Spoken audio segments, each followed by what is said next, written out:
Ce programme est financé par les amis et partenaires du ministère de Joyce Meyer. Mais Dieu! Vous voyez, si vous obéissez à Dieu, qu'importe ce que tout le reste du monde vous fait, si Dieu est avec vous, qui peut être contre vous et faire une différence?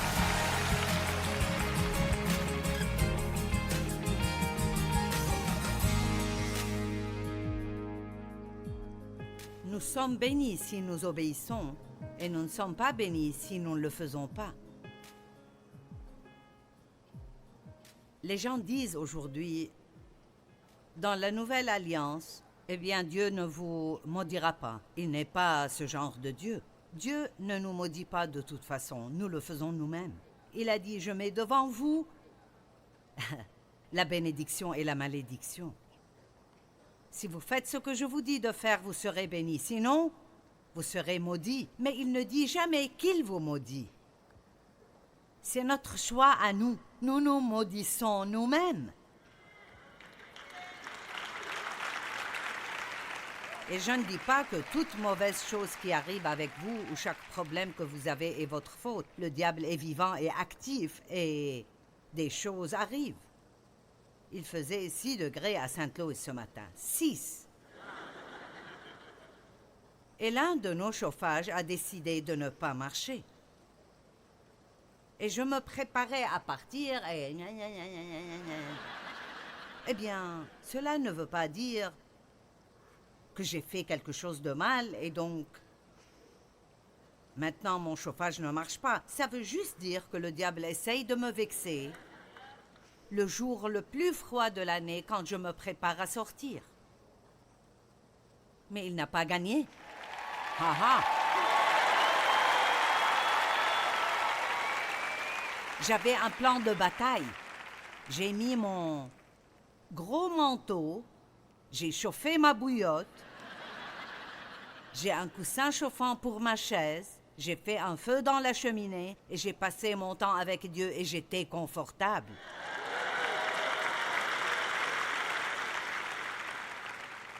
Des choses arrivent.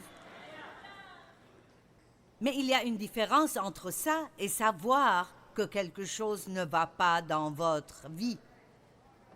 J'écoutais tous les enseignements sur la foi et à propos de croire Dieu pour ceci et cela et finalement, il y a des années et des années, j'ai simplement dû dire, tu sais quoi Dieu?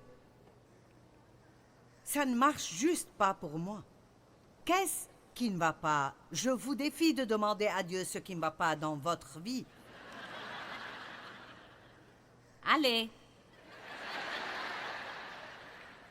Dieu, qu'est-ce qui ne va pas dans ma vie? Savez-vous ce qu'il m'a dit? Il a dit, eh bien, tu es égoïste. Ta vie est centrée sur toi-même. Toutes tes prières sont à propos de ce que tu pourrais obtenir. Ouh! Si vous vous décidez à m'obéir, vous mangerez les meilleurs produits du pays. Ésaïe 1, 19. Adam et Ève étaient des fleuves coulant un moment et peu après ils sont devenus des puits comblés. Qu'est-il arrivé? Ils étaient désobéissants. Très simplement. Adam et Ève étaient libres. Ils se réjouissaient de la vie que Dieu avait pourvue et jouissaient de Dieu. La créativité coulait. Adam avait donné leur nom à tous les animaux et les insectes, à eux seuls, sont des milliards. Je ne sais pas comment il a réussi cela. Ça semble être mignon. Et Adam a donné leur nom à tous les animaux. Il y en avait plus que 3 ou 4. Et ils avaient l'autorité sur tout le reste, sur la terre. Dieu a dit, régnez et gouvernez. Vous pouvez manger tous les fruits de tous les arbres dans le jardin. Il y a juste une chose que je ne veux pas que vous touchiez. Pourquoi donc la seule chose qu'on nous dit de ne pas faire est la chose que nous voulons toujours faire? Parce que c'est comme ça que l'ennemi travaille. Donc, il leur a dit de ne pas manger de l'arbre de la connaissance du bien et du mal. Dieu était si bon qu'il ne voulait jamais que l'homme sache même ce que le mal est. Il voulait juste qu'ils mangent de l'arbre de la vie et laisser cette vie jaillir dans eux et à travers eux. Donc, le diable, combien d'entre vous savent que le diable est réel? Il n'est pas un personnage d'Halloween.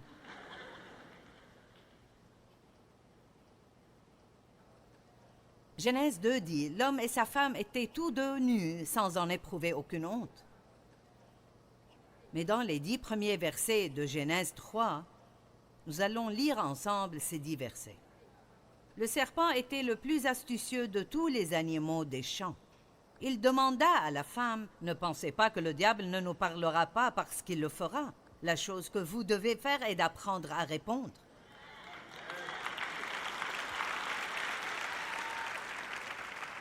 Vraiment, Dieu vous a dit, « Vous n'avez pas le droit de manger du fruit de tous les arbres du jardin. » Vous voyez comment il a tordu cela? Vous n'avez pas le droit de manger de tout. La femme répondit, « Non, nous mangeons des fruits des arbres du jardin. » Mais celui qui est au milieu du jardin, Dieu a dit de ne pas en manger et de ne pas y toucher, sinon nous mourrons. Et voici le mensonge. « Mais pas du tout, vous ne mourrez pas, » dit le serpent à la femme. Maintenant, ceci ici était le point de changement. Pour Ève, ensuite Adam et enfin tout le reste du monde. Elle aurait dû dire « Tu mens. » Ce n'est pas ce que Dieu a dit. Dieu a dit « Ne mangez pas de son fruit. » Seulement Dieu sait. Le diable aime déformer l'image de Dieu. Que le jour où vous en mangerez, vos yeux s'ouvriront et vous serez comme Dieu connaissant le bien et le mal. Oh oh, Dieu est en train de me cacher quelque chose. Il lui a suggéré de manger. Dieu essaye de m'arrêter d'avoir quelque chose de bien. Je pourrais être comme lui. C'est ce qui a donné ses problèmes à Lucifer. J'élèverai mon trône au-dessus du trône de Dieu. Je serai comme le Dieu très haut. Alors la femme vit que le fruit de l'arbre était bon à manger, agréable aux yeux, et qu'il était précieux pour ouvrir l'intelligence. Elle en mangea. Elle en donna aussi à son mari qui était avec elle, et il en mangea. Maintenant, laissez-moi juste dire une chose. On blâme toujours Ève pour tout cela. Mais puis-je vous rappeler qu'Adam était la tête de la maison?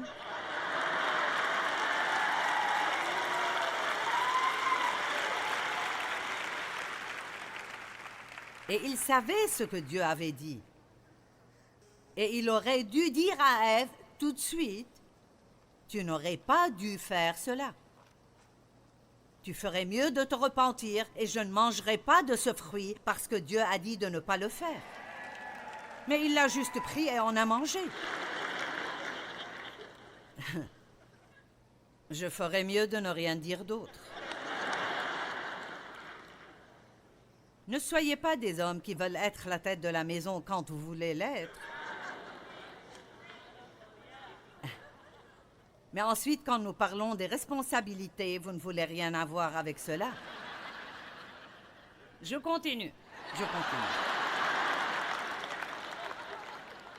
Alors les yeux de tous deux s'ouvrirent et ils connurent qu'ils étaient nus. Ils se firent donc des pagnes en cousant ensemble des feuilles de figuier. Ils ont commencé à essayer de cacher leur péché. Oui. Ouh! J'ai une amie de ce côté. Je vais venir te prêcher. Ouh! Au moment de la brise du soir, ils entendirent la voix de l'Éternel Dieu parcourant le jardin. Alors l'homme et sa femme se cachèrent de l'Éternel parce qu'ils ont eu peur. Et donc voici le résultat. Quand nous faisons ce que Dieu nous dit de ne pas faire, nous nous cachons de la face de Dieu et nous avons peur, et la peur gouverne nos vies. Jonas a désobéi à Dieu. La parole de l'Éternel fut adressée à Jonas, fils d'Amittai, en ces mots.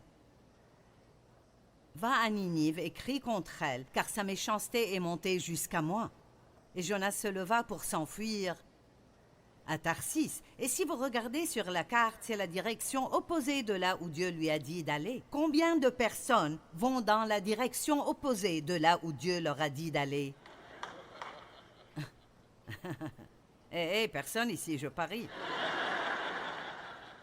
Peut-être quelques personnes qui n'osent pas venir à l'église, mais qui regardent à la télé.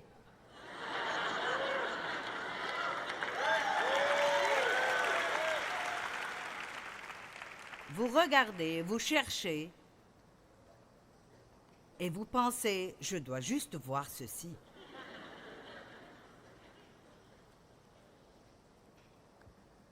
Va à Ninive, la grande ville, et crie contre elle, car sa méchanceté est montée jusqu'à moi. Et Jonas se leva pour s'enfuir à Tarsis. Il descendit à Jaffo et il trouva un navire qui allait à Tarsis. Il paya le prix du transport et s'embarqua vers Tarsis pour s'enfuir loin de Dieu. Mais l'Éternel fit souffler sur la mer un vent impétueux et il s'éleva une grande tempête. Le navire menaçait de faire naufrage. Et je peux vous le dire, vous allez voir que le puits de Jonas est définitivement asséché. L'Éternel fit venir un grand poisson, une baleine, nous supposons, pour engloutir Jonas. Et il a dit, et j'aime ceci, « Dans ma détresse, j'ai invoqué l'Éternel. » Parfois, la détresse que nous avons est un don. Allez. Oui, c'est vrai. Combien d'entre vous êtes entrés dans une relation avec Dieu quand vous aviez des problèmes? Combien d'entre vous ont grandi spirituellement quand vous étiez dans la détresse? Vous voyez? Je ne prêche pas sur cela ce soir. Dans ma détresse, j'ai invoqué l'Éternel et il m'a exaucé. Du sein du séjour des morts, j'ai crié et tu as entendu ma voix. Tu m'as jeté dans l'abîme, dans le cœur de la mer, et les courants d'eau m'ont environné. Tous tes flots ont passé sur moi. Je disais, je suis chassé loin de ton regard, mais je verrai encore ton saint temple. Remarquez, c'est là où il a décidé de se repentir. Regardez ce qui est arrivé. Les courants d'eau m'ont environné, l'abîme m'a enveloppé, les roseaux ont entouré ma tête. Cela prouve que vous pouvez prier de n'importe où. Je suis descendu jusqu'aux racines des montagnes. Les barres de la terre m'enfermaient pour toujours. Mais Éternel, mon Dieu, tu m'as fait remonter vivant de la fosse. Wow! Mon Dieu! Vous avez peut-être désobéi à Dieu et vous sentez que vous avez été englouti par quelque chose et que les roseaux entourent votre tête. Mais si vous vous repentez, Dieu vous élèvera de nouveau hors de cette fosse. Quand mon âme était abattue, je me suis souvenu de l'Éternel et ma prière est parvenue jusqu'à toi dans ton saint temple. Ceux qui s'attachent à de vaines idoles éloignent d'eux la miséricorde. Pour moi, je t'offrirai des sacrifices avec un cri d'action de grâce. J'accomplirai les vœux que j'ai faits. Je dirai, le salut vient de l'Éternel. L'Éternel parla au poisson, et le poisson vomit Jonas sur la terre sèche. Mais, j'aime cette partie. Si vous regardez le chapitre 3, verset 1, il dit « Et Dieu dit à Jonas, va à Ninive. » C'est ma partie préférée. Il aurait pu éviter tout ce détour. Parce que Dieu n'a pas changé d'avis et il ne changera pas d'avis concernant ce qu'il vous a dit de faire non plus. Amen. Maintenant, voici une autre chose qui comblera votre puits. Vivre dans le passé. Vous devez abandonner le passé. Dieu a dit, voici, je vais faire une chose nouvelle.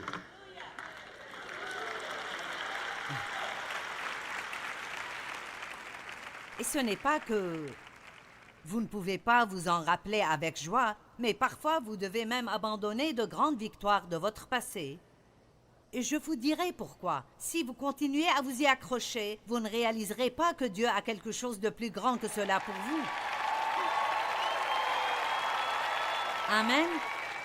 La plus grande chose dont vous pouvez vous rappeler qui vous est arrivée, Dieu a quelque chose de plus grand, mais vous ne pouvez pas continuer à regarder le passé. Oubliez vos péchés passés et vos fautes passées. Oubliez les gens qui vous ont fait du mal. Oubliez même toutes vos victoires passées. Et oubliez la vie du péché que vous avez vécue et dont vous vous réjouissiez. Eh bien, je me rappelle quand j'allais en boîte le vendredi soir, et me voici assise à l'écouter encore et encore et encore et encore. La gueule de bois que vous aurez le matin sera bien meilleure que celle que vous aviez avant.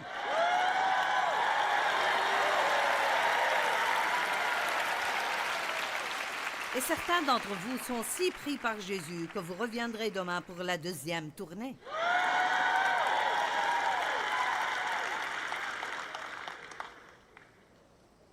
Genèse 19, 17 et 26. Après les avoir fait sortir, l'un d'eux dit « Sauve-toi pour ta vie, ne regarde pas derrière toi et ne t'arrête pas dans toute la plaine. » La femme de Lot regarda en arrière et elle devint une statue de sel. Je dirais que son puits a été cimenté. La rivière de Dieu ne peut jaillir dans votre vie que lorsque vous allez de l'avant. Si nous étions supposés regarder en arrière, nous aurions des yeux à l'arrière de la tête. Allez! Les yeux sont à l'avant de votre tête parce que vous êtes supposés regarder tout droit en avant et pas derrière vous. Oui, allez!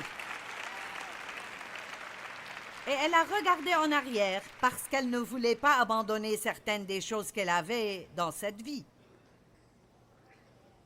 Plus tard, nous allons donner aux gens l'opportunité de recevoir Christ comme leur sauveur. Et écoutez-moi. Ne vous préoccupez pas concernant ce que vous devrez abandonner pour servir Jésus. Oh, je m'amuse tellement. Non, c'est faux. Vous savez peut-être ce que l'amusement est, mais vous ne savez pas ce qu'est la joie. Et vous ne savez pas ce que ça veut dire de vous coucher la nuit et d'avoir la paix complète. Vous ne savez pas ce que ça veut dire de ne pas avoir peur de la mort, mais de l'attendre en fait. Amen. Vous pensez être heureux, mais vous ne l'êtes pas. Et vous n'avez rien pour comparer avec avant de vraiment ouvrir votre cœur à Christ et de le laisser entrer. Rien n'est meilleur qu'un nettoyage à l'intérieur. Vous pouvez entrer dans la baignoire et enlever la poussière qui est sur votre corps, mais seul le sang de Christ peut enlever les saletés dans votre âme. Amen. Dieu merci, Jésus est mort pour nous. Ouh!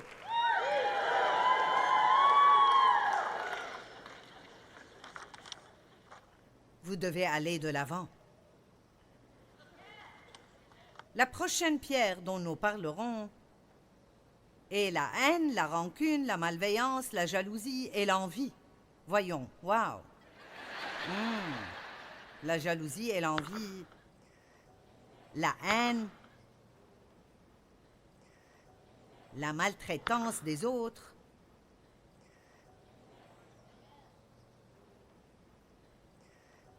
la malveillance. Nous allons avoir des problèmes ici. Les frères de Joseph l'ont jeté dans un puits vide sans eau dedans. Lisons Genèse 37, 23 et 24. Lorsque Joseph fut arrivé auprès de ses frères, ils le dépouillèrent de sa tunique de plusieurs couleurs. Et ils étaient jaloux parce que c'était une tunique spéciale que son père lui avait faite. Il était le bébé de la famille et le préféré. Et ça arrive toujours aujourd'hui. Les frères et sœurs sont jaloux du bébé de la famille. Je sais, nous sommes passés par cela. C'est comme, eh bien, il prend tout ce qu'il veut. Eh bien, maintenant, quand ils veulent quelque chose, ils l'envoient pour le demander.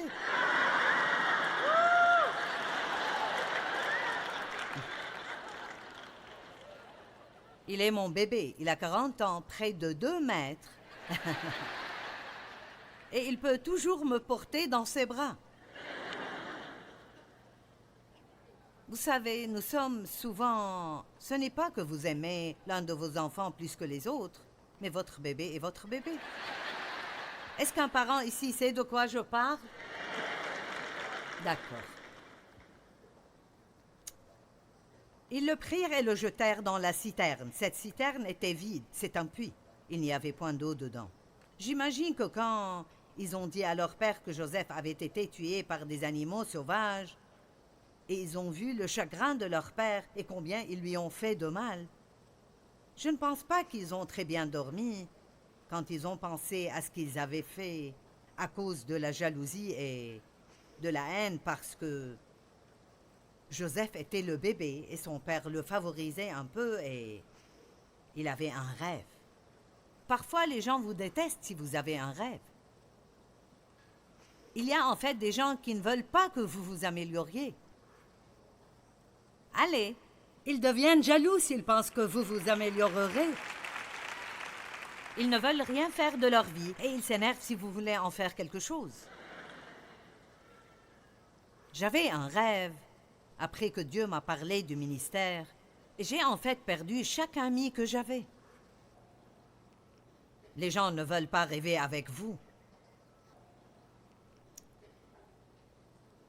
Ils avaient probablement peur d'être attrapés, des regrets et beaucoup d'autres émotions négatives.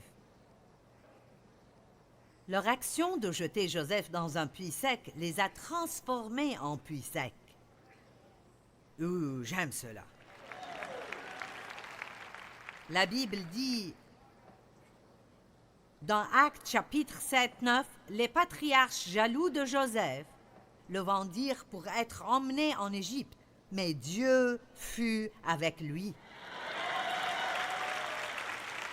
Mais Dieu, vous voyez, si vous obéissez à Dieu, qu'importe ce que tout le reste du monde vous fait, si Dieu est avec vous, qui peut être contre vous et faire une différence?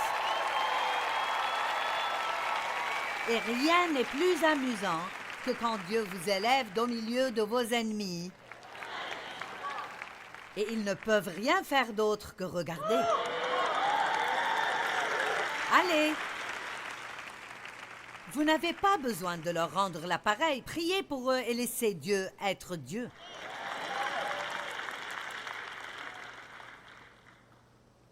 Ils ont essayé de faire de Joseph un esclave, mais ils sont tombés dans l'esclavage. Jérémie 2,13 dit quelque chose que j'aime vraiment. Il dit « Car mon peuple a commis un double péché. Ils m'ont abandonné, moi qui suis une source d'eau vive, pour se creuser des citernes crevassées qui ne retiennent pas l'eau. »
Avez-vous déjà creusé des puits?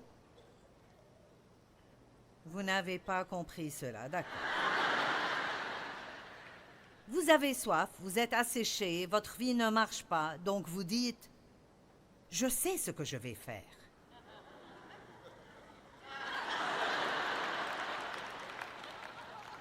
Et vous allez creuser votre propre puits. Et vous travaillez sur quelque chose, et peut-être que vous essayez de grimper l'échelle du succès. Et ensuite, vous trouvez que votre échelle est appuyée sur le mauvais bâtiment. Donc vous pouvez creuser votre puits et creuser votre puits, mais il n'a toujours pas en lui ce que vous voulez. Seul Dieu peut vous donner ce dont vous avez vraiment besoin.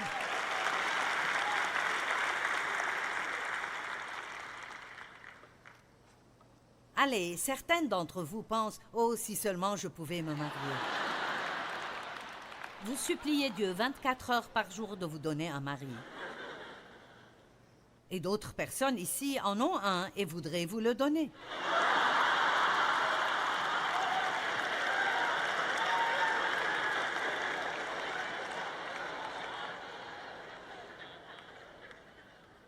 Oh, si seulement je pouvais avoir des enfants. Je veux juste des enfants, Dieu. Donne-moi des enfants. Oh, bénis mes entrailles, je veux des enfants. Et puis vous attendez près de 15 ans et vous dites « Oh Dieu, quand est-ce que ces enfants partiront ?»